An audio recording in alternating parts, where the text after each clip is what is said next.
Hey, what's going on? Jake here with Uncommon EDC, and today we are taking a look at the Zero Tolerance 0235. This is a Jens Anso design and ZT's take on the modern slip joint.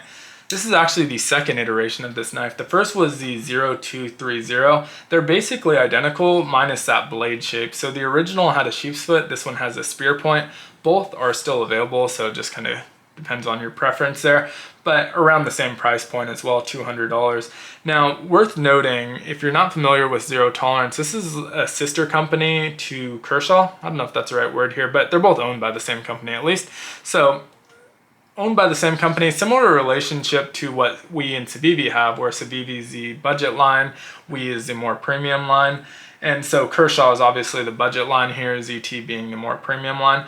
But unlike Civivi and we, where they're both made overseas, it's really just premium offering versus budget offering.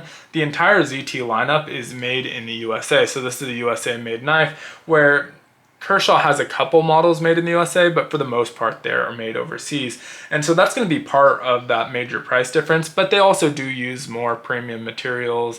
And so we're getting 20 CV here and the carbon fiber handles. And so a little bit different than the we and Civivi relationship, but kind of the same idea there. Now, worth noting that Zero Tolerance themselves classify this as a slip joint knife. And by, the definition, that might be true. I don't actually know if it is, but I don't think of it so much as a slip joint knife, even though it has a similar feel.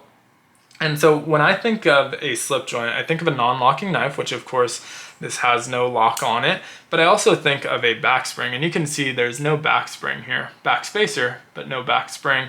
And so it's built like a slip joint and has a similar feel. You see the nail nick, it even has a half stop here, and meant to function like a slip joint. But the reason I guess I don't think of it so much as a slip joint is not all double detent knives are built the same way. And so in this case it feels like a slip joint, but if we're calling that a slip joint, we also would be calling this Kaiser Mini Bay a slip joint. Double detent, non-locking, so identical to the ZT, but really slip joint's the last thing that comes to mind when I think of this knife. It's an ultra fidgety knife with a flipper tab, and you can see even though it's a double detent, not two-hand opening, anything like that, super fidgety knife overall, and a fun knife, but not something that comes to, or slip joint's not something that comes to mind when I think of this knife. And so that's why I kind of have a hard time thinking of it as a slip joint. Would love to hear your thoughts in the comments if you consider this a slip joint in the comments, but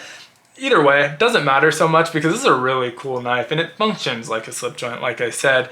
And so we do have that nail nick opening, although I tend to pinch grip it and that works just as effectively. It has a half stop, but not a very effective one. It's not really locked into there, and in fact can fly past that half stop no problem. And then obviously the fully open position, and as far as the action goes, doesn't feel as much like a slip joint because it doesn't have that back spring, so there's really no resistance. The pull is going to be weaker than even the weakest back springs, and so you break past that detent and you get no resistance after that until you get to the half stop, and then you break past that and again no resistance. So it doesn't quite feel the same as a slip joint, but kind of the same idea there. Now, worth noting that although this is intended to be two-hand opening, I can one-hand open it, so I don't know where that lands it in terms of non-locking two-handed knives. I think first glance it's a two-handed knife, but if you get it down, you can put the meat of your finger into that nail nick, and it takes some getting used to and getting your hand in that right position, but once you do, you can easily roll it open with one hand. And so I prefer to open it two-hand anyway, but I don't know what that means for places that require two-hand opening. Now, as far as the knife itself goes, 3.8 inches in this closed position, and very, very comfortable. I'm able to get a full four-finger grip on here, although it's a tighter four-finger grip. It's a very comfortable, no hot spots whatsoever, and it's a smaller knife overall, but feels very good in hand.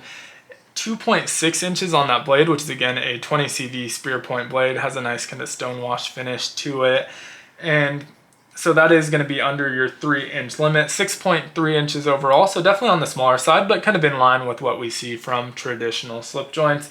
Only weighs 1.8 ounces though, which most of that's because of our carbon fiber scales here. Really like the carbon fiber on this also. I typically am not a huge fan of just like traditional carbon fiber. I like marbled and shredded carbon fiber, the fancier camo carbon and fat carbon that we're getting nowadays.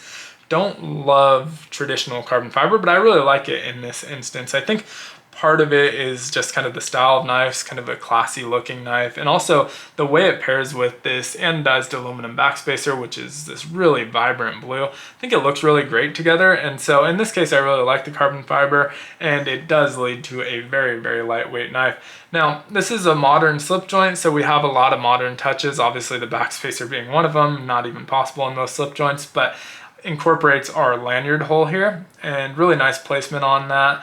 Appreciate the addition of the lanyard hole. Also has a pocket clip, which we're not typically going to see, and a reversible one at that, which is very nice. I like the pocket clip quite a bit. You can see there are no screw holes exposed on the side that doesn't have the pocket clip, and that's because it's one of those that's bent over the top, mounted from the inside, which I wish more companies would do because it leads to a very clean design, but also an ultra deep carry. So if we look at this, you can see that's going to sit in your pocket below the end of that knife. So tip up carry, and none of your knife is going to be exposed. So very, very nice. It's a little bit on the short side, but that's really my only complaint with the pocket clip. Really like the pocket clip quite a bit. Overall, really cool knife. I think I probably will pick up the sheep split. Also worth noting how to use this knife. You're going to want to use it exactly like you would use a slip joint. I saw a review on the ZT website where they end up returning it, gave it a 2-star review because they weren't able to do like stabbing, puncturing type motions without the blade closing on them. But that's not something you do with a slip joint either. If you want to do those type of cuts, get a locking knife, or even better, get a fixed blade.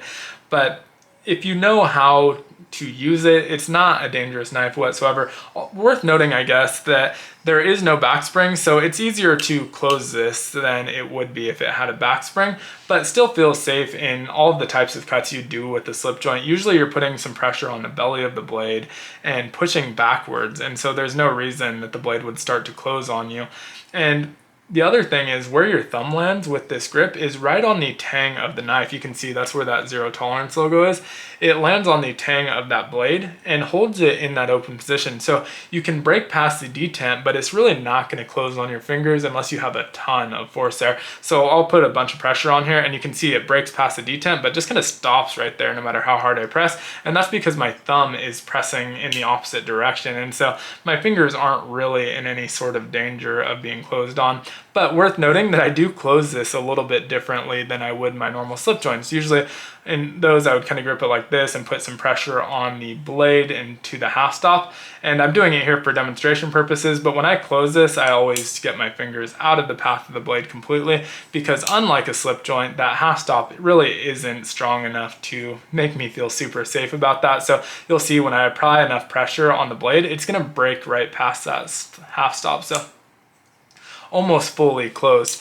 Now the difference here is that there's no spring applying pressure on that when it gets there. So if your fingers do happen to be in the path of the blade, you're gonna get sliced, but probably not as bad as with a traditional slip joint, because with those you get these guillotines or mousetrap type closures where it's really snap and shut on your fingers and gonna give you a really nasty cut. With this one, you know, it's losing momentum by the time it gets to your fingers. It'll probably slice you a little bit, but not as deeply as a slip joint or a slip joint with a back spring. But in any event, I still keep my fingers out of the path of this one because it is a little bit different than normal slip joints. And even with normal slip joints, if the back spring isn't super strong, I try and keep my fingers out of the path. With stronger back springs, I guess I don't worry about it so much. But really cool knife overall. Like I said, I kind of nitpicking on the name, whether it's a slip joint or not. Would love to hear other people's thoughts on that, but in the end of the day, it doesn't matter because it's a very cool knife. Now, would love to hear your thoughts on this knife down in the comments below. As usual, love discussing this type of stuff with you guys in the comments. And if you enjoyed the video, consider liking, subscribing, and hitting that notification button as well. Helps out the algorithm a ton. And as always, I hope you have a great one. Take care.